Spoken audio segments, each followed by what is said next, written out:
Salut à vous, chers amis. Je suis de nouveau avec vous pour une autre vidéo.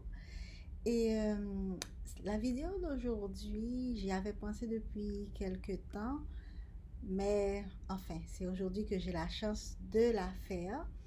Et merci de votre écoute. Et merci aussi d'avoir écouté la vidéo d'hier quand on parlait de l'amitié.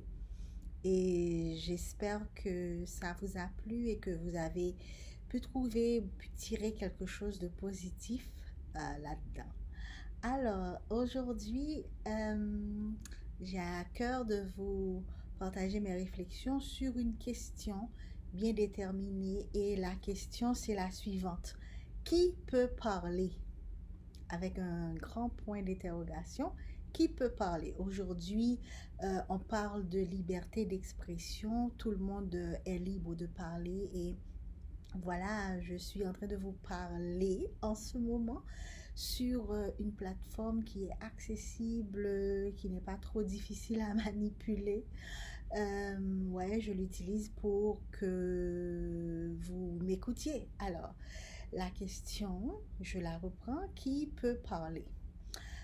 En fait, euh, ça fait un bon bout de temps, quelques années déjà, que je regarde la petite vidéo d'une famille d'un quartier rural en Chine. C'est une jeune famille de jeunes agriculteurs, fermiers, etc. Et puis, voilà, ils postent des vidéos de leur quotidien, euh, parlant de leur progression, de ce qu'ils font, de ce qui les amuse, tout et tout.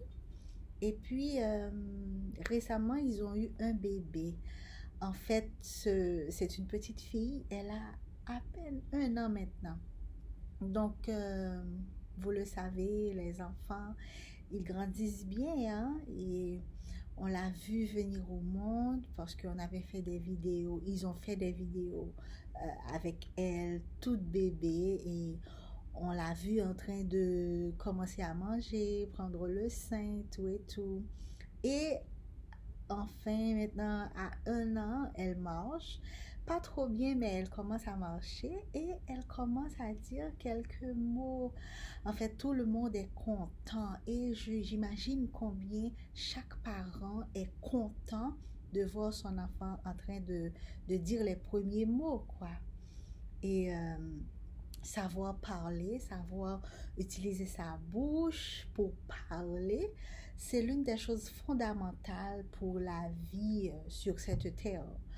Un enfant qui ne parle pas ou qui présente du retard dans son développement, que ce soit dans le langage ou que ce soit avec les capacités motrices, un enfant qui a du retard dans ce niveau-là, dans son développement, ça apporte de l'inquiétude aux parents. Les parents s'inquiètent. Et c'est pour ça qu'il y a des spécialistes, des personnes qui aident ces enfants-là à retrouver leur mobilité parce qu'ils ont besoin de ces capacités-là pour naviguer dans ce monde. Savoir parler, c'est très important. Savoir écouter aussi avec des oreilles qui fonctionnent, c'est bien aussi. Savoir avoir une bonne vision pour pouvoir identifier les objets, etc. Voilà, l'enfant a besoin de se développer, d'être en bonne santé physique, psychique, mentale aussi, pour pouvoir se débrouiller dans la vie en société. Et la question, je la reprends, qui peut parler? Alors, une personne qui n'est pas muette peut parler. Une personne qui n'a pas de... euh, je sais pas, une personne qui a été élevée dans un foyer où il y a les parents qui l'ont montré comment dire les mots, tout le monde peut parler. Alors, on parle pourquoi? On parle pour faire comprendre, on parle pour expliquer des choses, on parle pour transmettre des connaissances, on parle pour se confier, on parle pour exhorter, pour encourager, pour consoler. Et aussi, des gens utilisent la parole aussi pour faire du mal, pour rabaisser, pour dévaloriser, vous savez, pour insulter aussi. Donc, euh, tout le monde est libre de d'utiliser sa bouche, etc. Mais on sait que psychologiquement, on parle de ce qui se passe à l'intérieur.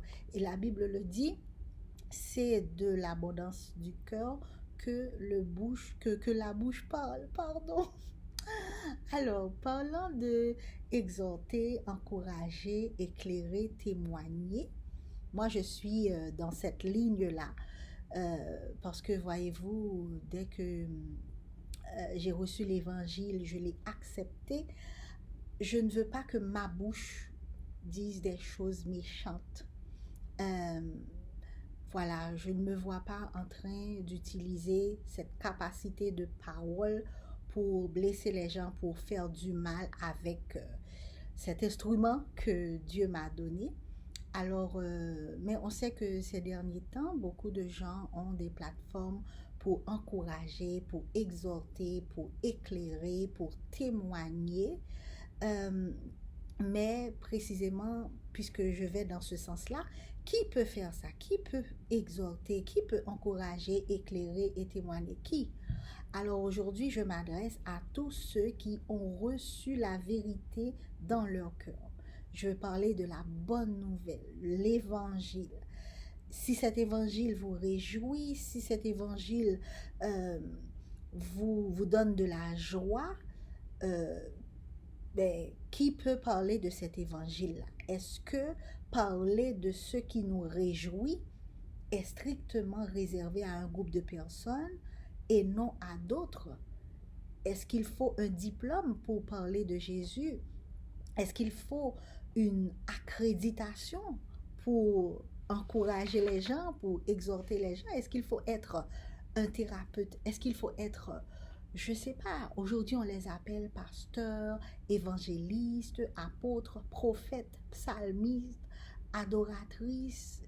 C'est des termes actuels que les gens utilisent dans le christianisme pour parler de ceux, pour identifier alors ceux qui parlent de l'évangile, de la parole de Dieu. Est-ce que c'est réservé à seulement un groupe de personnes qui se disent appelées et, et que d'autres sont là, même s'ils ont reçu l'évangile également, mais ils sont là que pour écouter? Est-ce que c'est réservé à un groupe de personnes le droit de parler de l'évangile ou pas? Ça, c'est la question que je me pose. Et quelqu'un m'a dit une fois, depuis que j'ai commencé à parler sur Internet de Jésus, de ma foi, cette personne m'a dit, pourquoi tu ne fais pas des vidéos de chant de préférence? D'ailleurs, tu sais chanter. Pourquoi tu ne fais pas des vidéos de ta musique de préférence? Pourquoi tu choisis de parler? Il y a déjà des pasteurs qui le font.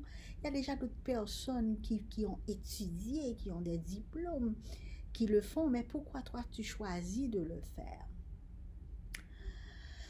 En ce moment-là, je ne savais pas quoi dire et j'ai pris la remarque, j'ai pris la question de manière personnelle et puis je crois que même à un certain moment, j'ai cessé de parler parce que j'ai senti que la personne m'avait indiqué que c'est pas ma place, c'est pas à moi de le faire. Mais cette personne en même temps, elle, c'est une personne qui m'aime bien, mais je suis sûre que ce qu'il y a dans sa tête, c'est euh, ne pas m'encourager à me mettre au devant de la scène pour ne pas être l'objet d'insultes ou bien de propos désobligeants. Parce que ce qu'il y a, c'est que quand on décide de se mettre en avant, de parler, on prend un risque. On prend un risque de révéler ce qu'il y a à l'intérieur de soi, de révéler qui on est. Et voilà, certaines personnes qui ont des intentions mauvaises peuvent soit utiliser pour dévaloriser, pour dégrader, etc. Et je pense que cette personne-là voulait éviter que je sois dans une situation comme ça où sur Internet aujourd'hui, on, voilà, si on n'est pas d'accord avec vous, on vous dit des tas de choses, etc. Et puis, ça fait mal des fois. Mais bon, je me dis que si c'est pour parler de Jésus, de ce qu'il a fait pour moi, de l'évangile qui sauve, pourquoi dois-je avoir peur? Pourquoi dois-je avoir honte? Et ça m'est arrivé de me sentir pas, pas digne, ok, pas éligible de parler de Dieu parce que je me dis que je ne suis pas bien, je ne suis pas assez bien, j'ai des faiblesses, etc. Et parlant de ça, ça me fait penser à un ami à moi qui, euh, qui m'a dit avoir été, quelqu'un lui a demandé des conseils au sujet du mariage, etc., comment elle doit se comporter. Mais cette amie-là, elle a dit, mais je n'ai rien à dire parce que mon mariage n'a pas fonctionné. Qu'est-ce que j'ai à dire? Mais écoute, la question que l'on doit se poser, est-ce que il faut être un parent pour parler des enfants? Est-ce qu'il faut être une épouse ou bien un époux dans un mariage qui fonctionne pour parler de la vie dans le mariage, pour exhorter quelqu'un, pour guider, pour encourager? Moi, je pense que non, pas du tout. D'ailleurs, si l'on l'un des livres qui est recommandé à beaucoup de gens d'étudier ou de lire dans la Bible, c'est le livre des Proverbes. Le livre des Proverbes a été écrit par Salomon. Salomon qui a commencé son règne assez bien, mais en fait, au cours de sa vie, il a connu beaucoup de déclins. Il a fait des choix vraiment idiots, il a eu des comportements pas assez commodes, pas assez bien, mais qui parle dans les proverbes, qui parle de comment bien mener sa vie, comment faire des choix, comment prendre des décisions judicieuses. N'est-ce pas Salomon qui a fait des erreurs? N'est-ce pas cet homme-là qui a écrit le livre des Ecclésiastes qui parle de la vie, lui qui a fait beaucoup d'erreurs, lui qui a gaspillé son temps, il parle de comment racheter le temps, comment... Voilà, il n'était pas... On devait faire... si on devait dire que c'est quelqu'un qui a bien réussi sa vie, qui doit parler de la vie, eh bien, il n'y aurait jamais personne pour parler de quoi que ce soit. Parce qu'on est tous pas dignes, on est tous, on commet tous des erreurs. Alors, je pense que, et j'ai dit à mon ami, que au contraire, toi, tu es capable d'exhorter, d'encourager quelqu'un qui a des difficultés dans le mariage, même si toi, tu n'as pas réussi, parce que tes erreurs pourront aider à quelqu'un d'autre à ne pas commettre ces mêmes erreurs. Et il faut dire que comme mon ami, moi aussi, j'ai eu ce problème parce que ben, moi aussi, j'ai pas réussi dans mon mariage. Et est-ce que ça veut dire que je ne peux pas parler du mariage? Est-ce que je ne peux pas parler de qu'est-ce qu'une femme vertueuse? Comment est une femme vertueuse? Comment une épouse doit être? Est-ce que je ne peux pas donner des conseils à un jeune qui, euh, qui se prépare à la vie de couple? Je ne peux pas le faire parce que je n'ai pas réussi. Je ne pense pas. Et il y a d'autres exemples en plus de Salomon, d'autres exemples de personnes qui ont commis de graves erreurs, mais que Dieu a utilisé pour dire sa sagesse aux hommes. Et on peut citer David, on peut citer Paul, on peut citer Pierre, qui avait... Moi, en fait, je ne sais pas qui dans la Bible je pourrais mettre de côté parce que personne n'était parfait. Et aujourd'hui, si on a une foi qui grandit grâce à la parole de Dieu, c'est grâce aux expériences de ces personnes-là. Ces personnes-là étaient des acteurs de tout ce que Dieu a fait. Dieu les a utilisés pour manifester sa grandeur, pour montrer à l'humanité qui il est, son caractère. Et parlant de ça, je pense à ce verset dans la Bible. C'est le psaume 8, verset 3, qui dit, d'après le Louis II, la version de Louis II, par la bouche des enfants et de ceux qui sont à la mamelle, tu as fondé ta gloire pour confondre tes adversaires, pour imposer silence à l'ennemi et au vindicatif. Et dans et dans la version seconde, moi c'est cette version que j'ai, par la bouche des enfants et des nourrissons, tu as fondé ta gloire pour réduire au silence tes adversaires, pour faire taire l'ennemi avide de revanche. Et Jésus même a utilisé ce passage de l'Ancien Testament dans Matthieu 21, verset 16. À l'époque, dans l'histoire où les enfants criaient dans le temple, Hosanna, fils de David, etc. Et donc, ce verset explique clairement que Dieu révèle sa force dans la faiblesse.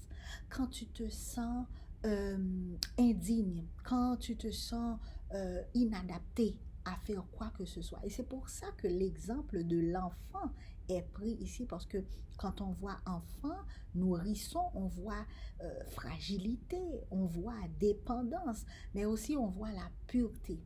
Et là où les hommes s'attendent à ce que la gloire de Dieu se manifeste par la puissance, les armées ou la sagesse humaine, Dieu choisit au contraire ce qui paraît faible.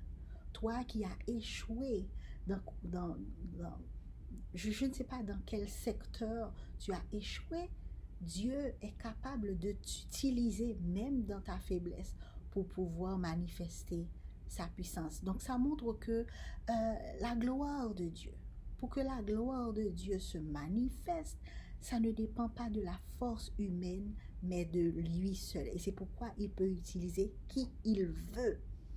Et quand il dit la louange des enfants réduit au silence l'ennemi, quand on parle d'ennemi, on parle de Satan, on parle de tous ceux qui détestent Dieu, tous ceux qui cherchent à nier ou discréditer Dieu, ce sont les ennemis de Dieu. Ça veut dire que même la louange simple et spontanée d'un enfant suffit à confondre le malin. Dieu utilise ce qui est insignifiant pour détruire ce qui paraît puissant. Jésus, comme je viens de le dire, a appliqué ce verset, a cité ce verset de David dans Matthieu 21, verset 16, quand les enfants criaient dans le temple, Hosanna au fils de David. Et les chefs religieux, ils s'indignaient. Mais Jésus répond, n'avez-vous jamais lu, tu as tiré des louanges de la bouche des enfants et des nourrissons? Ici, Jésus affirme que la louange sincère des enfants, reconnaissant qu'il est le Messie, est une preuve éclatante de la gloire de Dieu. Donc, déjà, quand un enfant a appris à parler, c'est déjà un instrument. La bouche de l'enfant est un instrument dans les mains du Créateur. Donc, la gloire de Dieu ne dépend pas de notre éloquence, de nos capacités, de nos grandes œuvres. Je sais qu'il y a beaucoup de personnes qui veulent épater le grand public pour pouvoir parler de Dieu. Voilà, avec leur diplôme, dire qu'ils ont étudié tel endroit, etc., etc. Mais Dieu cherche un cœur simple, un cœur pur et vrai, comme celui d'un enfant, pour manifester sa gloire. Et donc, même quand nous nous sentons faibles, incapables, Dieu peut manifester sa faiblesse à travers nous. Ça me fait penser, une fois que je travaillais dans une province en Haïti, je fréquentais l'église traditionnelle, la religion à ce moment-là. Et une fois, un mercredi soir, je suis allée dans un rassemblement. Et il y avait une femme, je pense qu'elle était une toute petite femme. Et elle était dans la quarantaine comme ça. Je ne me souviens plus. Et donc, elle a présenté sa compréhension du psaume 23. Jusqu'à aujourd'hui, je n'arrive pas à enlever cela dans ma tête. Je ne pense pas qu'elle a été... je ne pense pas qu'elle a terminé ses études primaires. Elle écrivait avec difficulté déjà. Mais la façon dont cette femme, cette petite dame, toute courte, toute élégante, a présenté l'évangile dans le psaume 23 m'a tellement épatée, je n'arrive pas à l'oublier. C'est sûr qu'elle a dû se référer à ce qu'elle a entendu, ce qu'elle a lu dans la Bible. Mais ce jour-là, je peux vous dire que Dieu a utilisé cette femme pour me parler de qui il est à travers le psaume 23. Euh, Aujourd'hui, si je devais vous encourager dans ce sens-là, à ne pas avoir honte, à ne pas avoir... Parce que, voyez-vous, on ne peut pas se taire quand on a reçu l'évangile de Jésus. On a tort de se taire. C'est une bonne nouvelle. Est-ce qu'on peut garder cette bonne nouvelle à nous toutes seules? Non, il faut la partager. Et c'est l'amour que Jésus a planté dans notre cœur qui nous pousse à partager cette bonne nouvelle. Parce que cette bonne nouvelle est bénéfique pour chacun. Pour pouvoir éviter la mort éternelle, il faut embrasser Jésus-Christ, la bonne nouvelle, le royaume. Donc, mes amis, je vous invite donc à demander à Dieu. Des fois, quand nous prions, nous demandons tellement de choses matérielles, les ressources, etc. Pourtant, je vous inviterai à ajouter cela dans vos prières, ou du moins à modifier même vos prières, en mettant de côté les choses qui passent, mais plutôt à demander à Dieu un cœur d'enfant pour manifester sa gloire. Voilà, tu peux décider aujourd'hui, quand tu te réveilles, de dire, Seigneur, comment est-ce que je peux manifester ta gloire à travers ma vie? Je sais que je vais au travail aujourd'hui. Je sais que je vais à l'école aujourd'hui. Je sais que je vais au centre commercial. Comment est-ce que je peux manifester ta gloire là où je suis? Parce que manifester la gloire de Dieu, c'est pas être dans un bâtiment.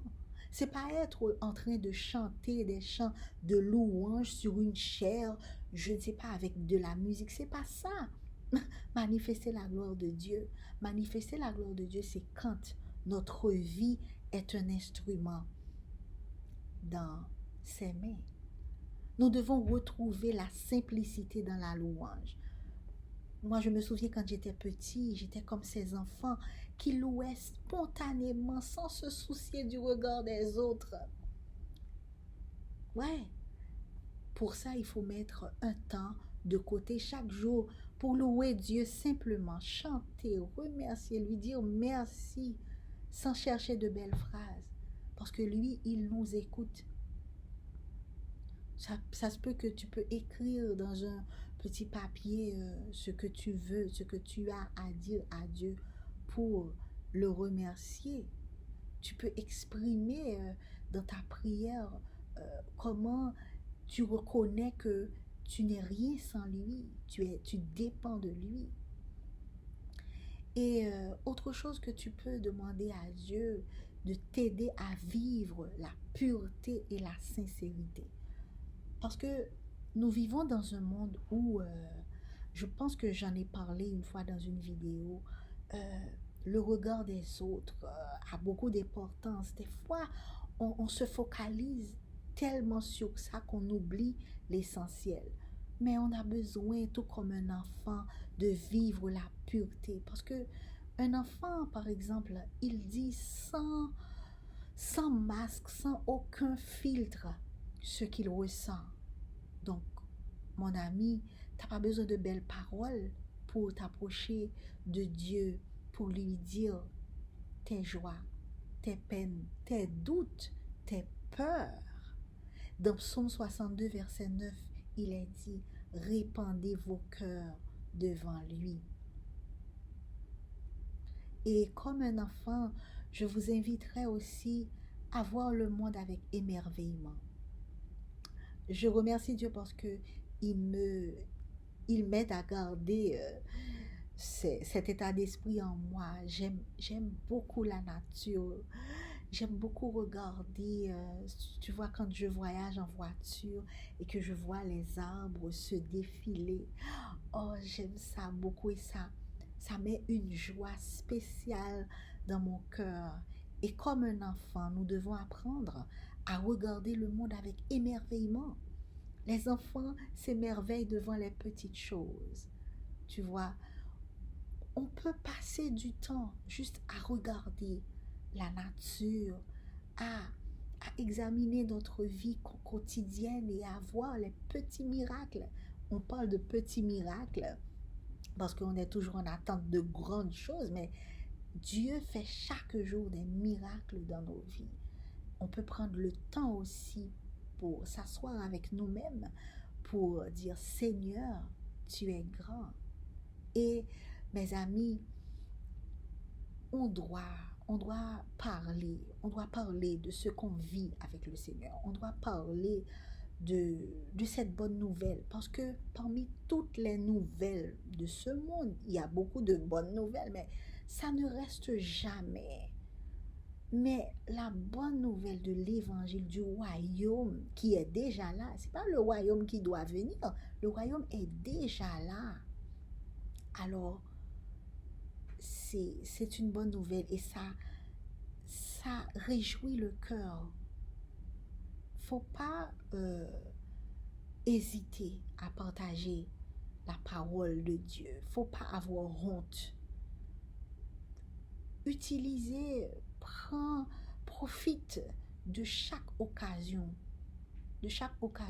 pour parler de ce que vous vivez.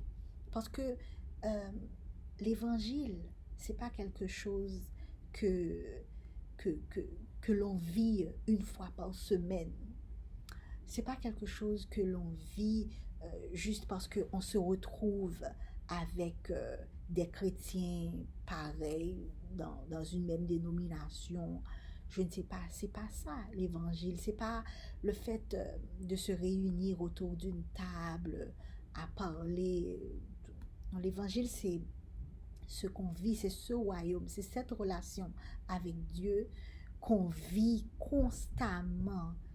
Et ça nous procure de la joie, ça nous procure une joie constante et on ne devrait pas être gêné d'en parler. On n'a pas besoin d'un titre, on n'a pas besoin d'un diplôme pour parler de Jésus. Chaque fois que l'occasion se présente, il faut en parler. Il faut en parler parce que le royaume est déjà là.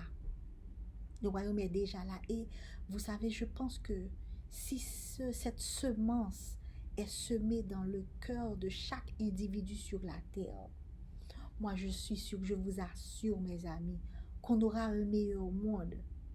Parce que quand un cœur décide de se connecter à son Créateur, il ne désire que du bien. Il ne voit pas, euh, il ne voit pas la nécessité de faire du mal. Imaginez si tous les disciples de Jésus ramassaient leur courage à deux mains pour parler, on aurait un monde meilleur. Alors mes amis, pour cela, il faut être comme un enfant et Dieu veut utiliser nos cœurs d'enfants pour pouvoir faire de grandes choses, pour manifester sa gloire. Et un échec, une situation difficile, une expérience mauvaise ne devait pas nous freiner. Et même, voyez, quand on décide de faire ce genre de choses, c'est sûr qu'on va recevoir des oppositions. On va être en face à des gens qui vont être réfractaires. Ok, des gens qui vont peut-être chercher à nous blesser. Mais il faut dire que moi aussi, je suis dans ce cheminement où Dieu m'apprend à ne pas être choqué, à ne pas être dérangé par par les propos méchants, par les insultes, parce que Jésus a dit lui-même, heureux ceux qui sont persécutés pour la justice, ceux qui sont persécutés pour avoir décidé de parler de la beauté de Jésus, heureux ces gens-là, parce que le royaume est à eux. Et donc, mes amis, euh, il n'y a pas, il n'y a pas à avoir peur, il n'y a pas de honte dans à parler de l'évangile. Paul a dit, je n'ai point honte de l'évangile, même si en parlant de l'évangile, on doit parler de ce sauveur qui a été crucifié, qui a connu une mort ignominieuse. Oui, on parle de ces choses-là et c'est honteux. On parle des martyrs, de chrétiens qui ont reçu la mort en héritage, la mort parce que ils ont parlé de Jésus, oui, mais je n'ai pas honte et vous ne devriez pas avoir honte de parler de Jésus. Et c'est sûr que dans ce parcours, vous pourrez tomber, vous pouvez, mais continuez, même si des fois vous trébuchez, relevez-vous et le Seigneur aussi, il est là pour vous relever. Ne soyez pas timide, ne soyez pas honteux de parler de l'évangile qui sauve, l'évangile qui délivre, l'évangile qui est appelé à changer ce monde. Donc, c'est tout ce que j'avais pour partager avec vous, mes amis. N'oubliez pas de demander à Dieu ce cœur d'enfant, cette simplicité, cette confiance. Quand on décide de parler pour lui, c'est sûr qu'on va avoir des commentaires négatifs, dévalorisants, etc. Mais faites confiance à Dieu. Faites confiance à Dieu et vous allez voir que tout cela va passer derrière vous et vous allez grandir. Donc, un cœur d'enfant, un cœur pur, un cœur rempli d'émerveillement pour tous les miracles que Dieu fait chaque jour dans notre vie.